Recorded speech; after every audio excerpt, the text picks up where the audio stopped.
Jam menunjuk ke angka 6.45 menit. Aku menginjakkan kaki di sebuah hotel bintang di kawasan Kota Malang. Di lobi sebelah kiri sudah ada banner kecil dengan tulisan yang artistik menyambutku dengan tanda panah mengarah ke kanan. Seorang wanita muda dengan kulit bersih menyambutku dengan sapaan hangat. Aku melangkah ke koridor sesuai petunjuknya. Musik gending Jawa mengalun lembut di hampir sudut koridor. Segera aku menempelkan kartu undangan digital dengan kode QR yang sudah disediakan. Seketika itu, pintu kecil yang cuman dijaga security yang ramah terbuka secara otomatis. Dinding koridor berbentuk ukiran kayu, licin karena pelitur, bercerita tentang kisah cinta Ramayana dengan Dewi Sinta. Di sayap lain, ukiran kayu itu berkisah tentang perang Baratayuda. Lekukan-lekukan yang begitu jelimet dipahat demikian rapi dan detail, menggambarkan suasana perang yang dahsyat dengan ratusan atau barangkali ribuan orang. Suasana dan nuansa budaya yang kental seperti ini tak ayal dijadikan pengelola hotel sebagai daya tarik para tamu. Tempat yang dijanjikan Rumiati ada di sayap kanan koridor utama. 2 orang menyambut dan menunjukkan tempat yang telah aku pesan 3 hari lalu, yaitu kafe di dalam koridor utama itu. Aku sengaja memilih tempat duduk di pojok, posisi paling enak untuk menebar pandangan dan melihat orang yang keluar masuk. Kupesan secangkir kopi pahit berkelas. Kubuka WhatsAppku, kumanjakan diri sembari mengisap rokok.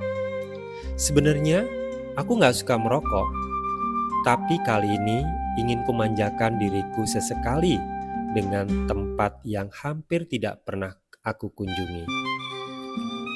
Asap rokok yang menari-nari membentuk gelombang, terbang seiring dengan angan-angan pengembaraanku membayangkan Rumiati. Untuk bertemu Rumiati, aku melepaskan beberapa event bagus. Kebetulan enterprise-ku 3 tahun terakhir begitu dominan di dunia event organizing. Dan kali ini kuserahkan kepada Agung dan Gerald untuk mengelolanya dan diliput. Merancang pertemuan dengan Rumiati seakan aku tengah gambling dengan sesuatu yang abstrak. Suatu misteri sekaligus harapan tentang apa yang aku dapatkan dari sosok bernama Rumiati. Aku mengenal Rumiati hampir 2 tahun silam. Walau belum bertemu wajahnya, tapi melalui karya-karyanya, sebuah lukisan seorang wanita pada sebuah pameran menarik perhatianku. Wanita itu berambut panjang dengan bulat penuh di pangkuan. Dia berada di sebuah padang rumput luas dengan latar belakang langit berpelangi. Di ujung kanan bawah, nyaris tertutup dengan bingkai lukisan, tertulis nama Rumiati. Aku membelinya dan menempatkan lukisan itu di dinding kamarku. Pada pameran berikutnya di salah satu hotel di Surabaya, kutemukan lagi lukisan Rumiati. Saat itu aku mencari nomor WhatsApp-nya, namun kenapa tidak pernah mendapatkannya? Sungguh misterius. Kali ini pose Rumiati berbeda, dengan latar belakang pelabuhan Gilimanuk, Bali. Wanita itu duduk berselonjor dengan ujung jari-jari kakinya yang lurus dan kurus, panjang dan semampai menghadap langit. Ada garis keindahan yang muncul begitu kuat dalam setiap lukisan-lukisan Rumiati.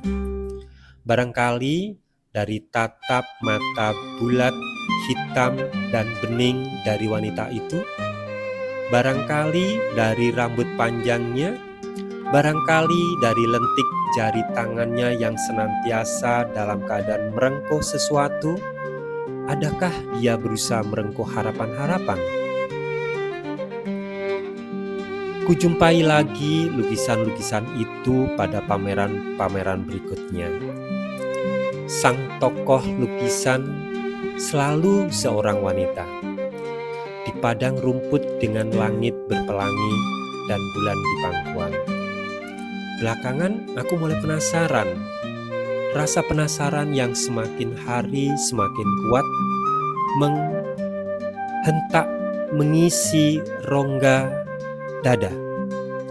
Aku mulai mencari tahu tentang Rumiati melalui Facebook dan beberapa media sosial.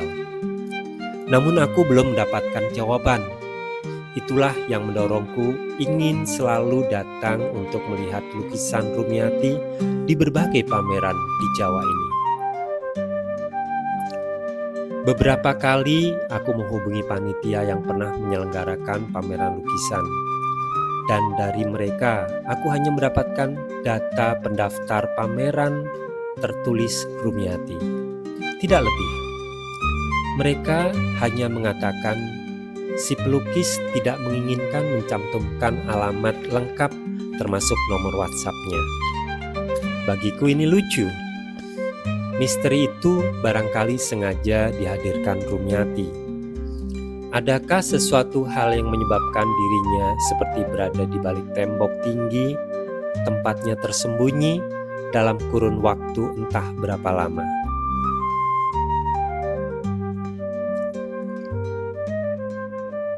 Lalu aku bertemu dengannya pada suatu mimpi di malam panjang dan gelisah.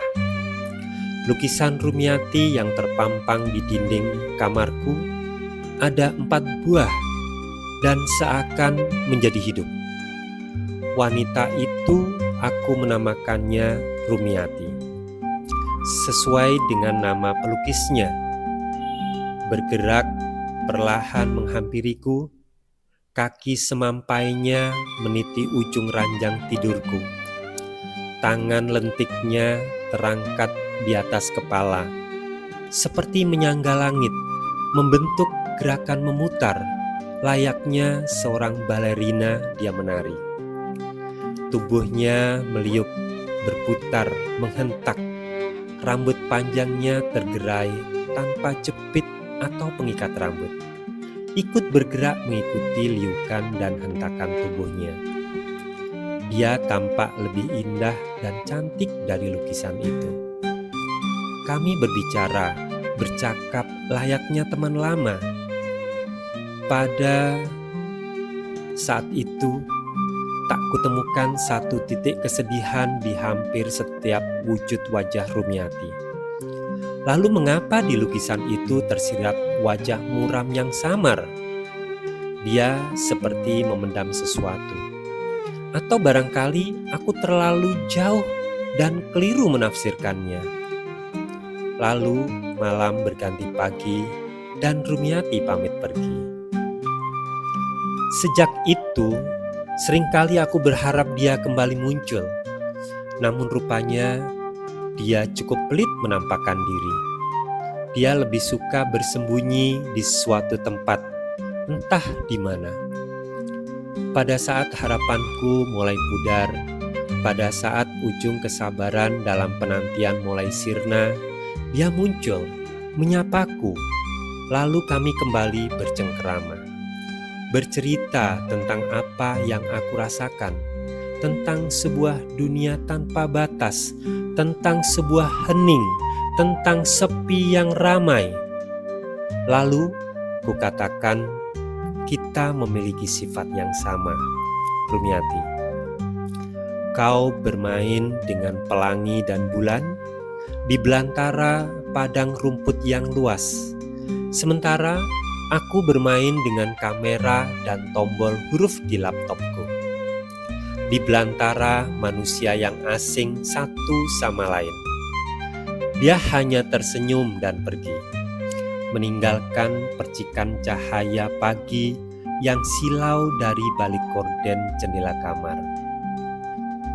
Pagi ternyata terlalu cepat datang. Kau terlalu banyak berhayal, Dimas, kata Cahyo, sahabatku saat kukatakan tentang Rumiati. Kau memimpikan seorang wanita yang tiada. Kau bergaul dengan banyak wanita yang real. Kau telah dikecewakan beberapa wanita yang mencoba mendekatimu. Dan kini kau jatuh cinta pada Rumiati di lukisan itu. Dia tidak lebih dari sebuah benda mati. Dimas, ayo bangun. Tatap hidup yang nyata, katanya. Apapun penjelasanku, Cahyo tidak akan pernah mengerti. Toh kata-kata Cahyo terus berkelayut di benakku. Jatuh cinta? Beberapa kali aku mengatakan kata-kata itu kepada beberapa gadis.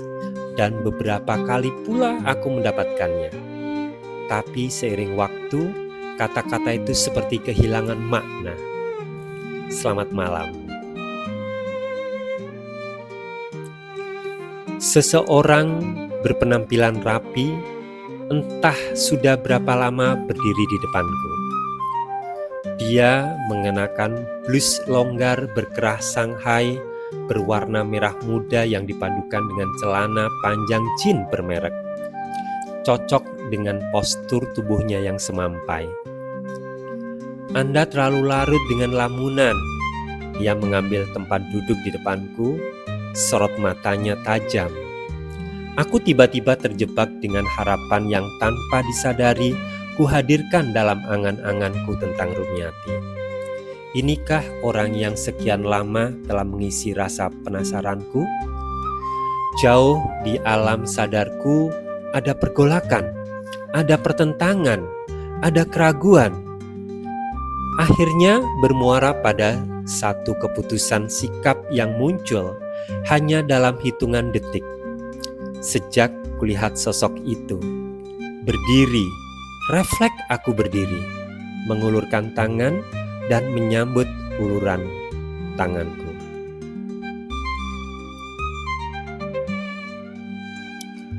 Hal ini tentunya aku harus berterima kasih pada Agung dan Geral yang telah menyarankan untuk mengadakan pameran lukisan kelas menengah atas di hotel di Kota Malang ini.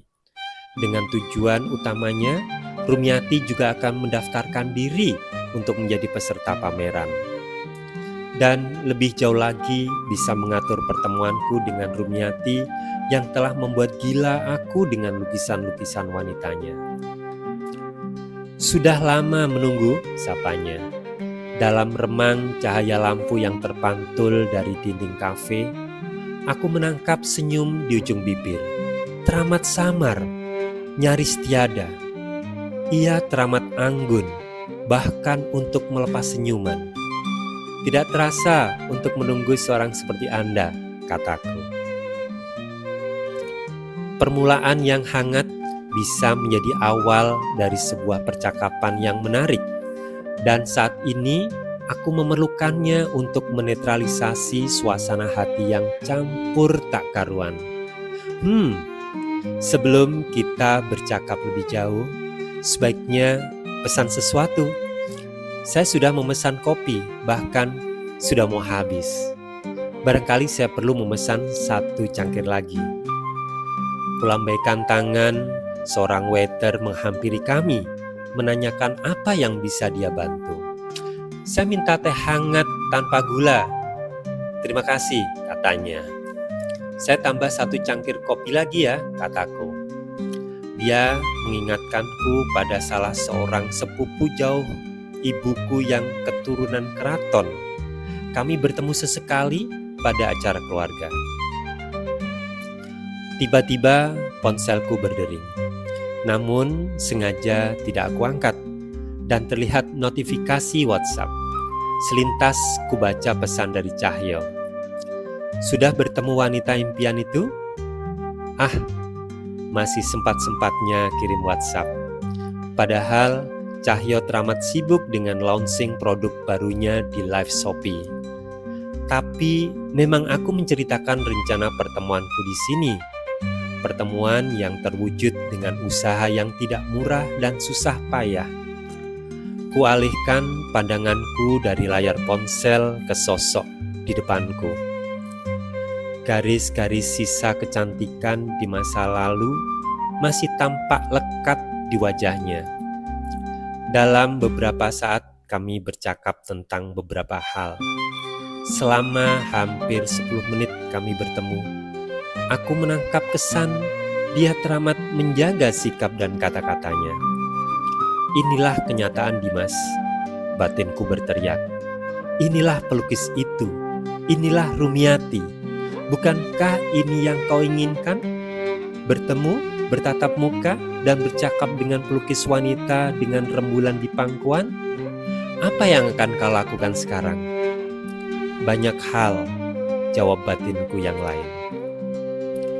Aku bisa menggali tentang apa saja darinya. Barangkali dia bisa menceritakan tokoh wanita di lukisan itu. Barangkali saja wanita di lukisan itu adalah gambaran dirinya beberapa puluh tahun silam.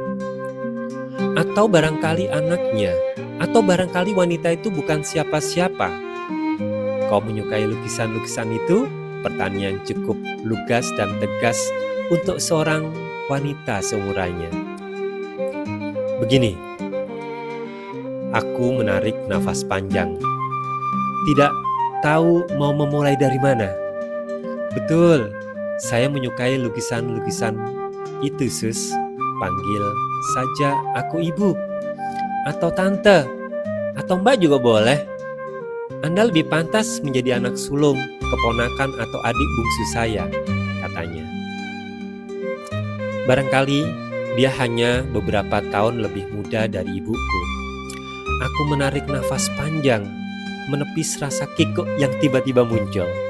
Begitu kuat pesona dan keagungan yang dipancarkan wanita yang baru aku kenal beberapa menit yang lalu ini. Ada satu harapan yang lebur dan bermetamorfosis ke dalam bentuk yang lain, yaitu rasa hormat. Karena itulah saya ingin bertemu dan berkenalan dengan ibu. Akhirnya aku memilih memanggilnya ibu. Karena menurutku itu menunjukkan panggilan respek pada wanita seusianya. Kembali kutangkap selintas senyum yang teramat samar. Itu saja? Itu saja? Adakah tujuan yang lain? Adakah harapan yang lain? Adakah keinginan yang lain? Pertanyaan itu menggema, saling bersautan menembus lorong-lorong hati. Bagaimana aku bisa mengungkapkan dengan jujur apa yang ada di sini, sementara aku sendiri belum mendapatkan jawaban itu? Pertanyaan sederhana itu tidak bisa kujawab dengan sederhana. Aku mencoba mencari kalimat yang enak untuk memulai. Meskipun pada awalnya meloncat-loncat, toh pada akhirnya cerita itu mengalir dengan sendirinya. Aku bercerita tentang mimpi-mimpi itu, tentang pertemuan, tentang percakapan, tentang apa yang telah aku alami bersama Rumiati, wanita dalam lukisan itu. Nun di sebuah dunia yang tak kenal musim dan waktu. Aku menutup cerita dengan ungkapan rasa terkesan yang teramat mendalam dengan lukisan-lukisan itu. Kutangkap senyum samar di bibirnya. Setelah semuanya selesai, rasanya beban itu terangkat sudah. Setelah itu, aku meneguk habis kopiku. Dia tidak banyak berkomentar tentang apa yang telah aku ceritakan, seperti yang aku harapkan. Dia hanya berkata, "Nak Dimas, ayo ikut saya." Aku menurut, dituntun ke dalam Innova Reborn-nya. lalu kami pergi menuju suatu tempat. Di perjalanan, dia tidak juga banyak bercakap. Dia lebih banyak berdiam diri dengan melemparkan pandangan keluar ke jalanan yang macet, jalan pertemuan antara exit tol Malang dengan arah ke Tumpang. Pandangannya tertuju ke pohon-pohon hias dan poster-poster yang mengotori pandangan. Meskipun begitu, keagungannya begitu terpancar kuat hampir di semua sikap tubuhnya.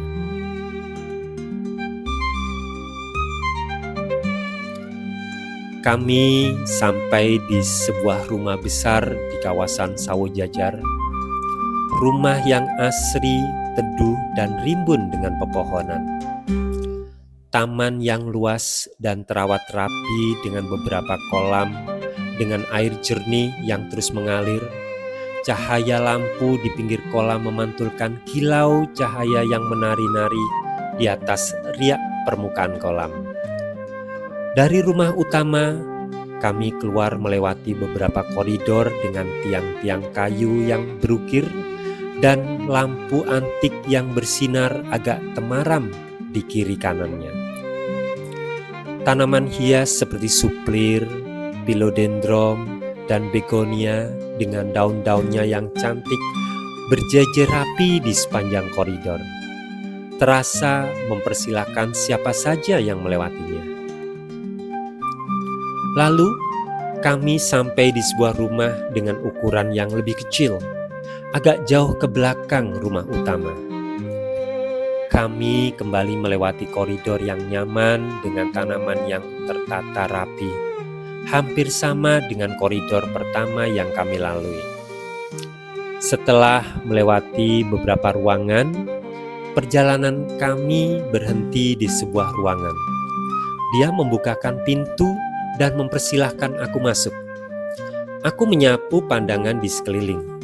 Ruangan di dalam cukup luas dengan dinding berwarna putih bersih dan lantai tertutup karpet tebal. Sejuk dengan air conditioner yang menambah aroma segar. Ada seperangkat sofa berwarna hijau, lumut, setangkai mawar merah di vas bunga yang ramping diletakkan dekat jendela ke arah taman. Ruangan yang sangat nyaman dan menyenangkan. Pandanganku berhenti pada sosok yang tampaknya tengah duduk di karpet terhalang sofa.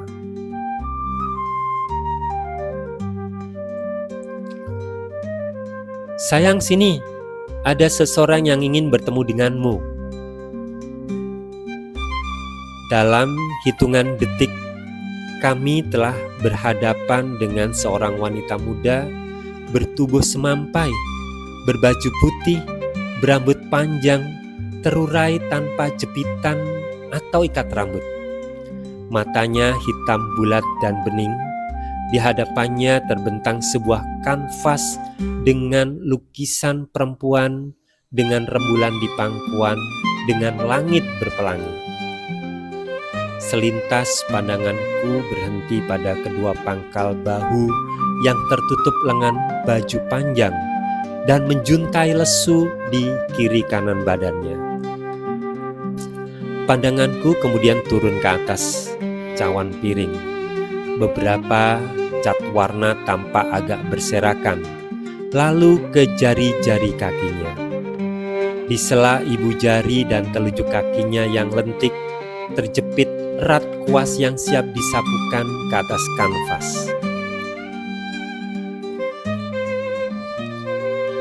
"Nak Dimas, ini Rumiati putriku." Mata hitam dan bening itu menatapku. Di tengah suasana hati yang sukar dilukiskan, di tengah rasa keterkejutan yang ada, kulihat Rumiati tersenyum manis. Senyum yang pernah aku temukan pada suatu tempat tanpa kenal musim, tanpa batas ruang dan waktu.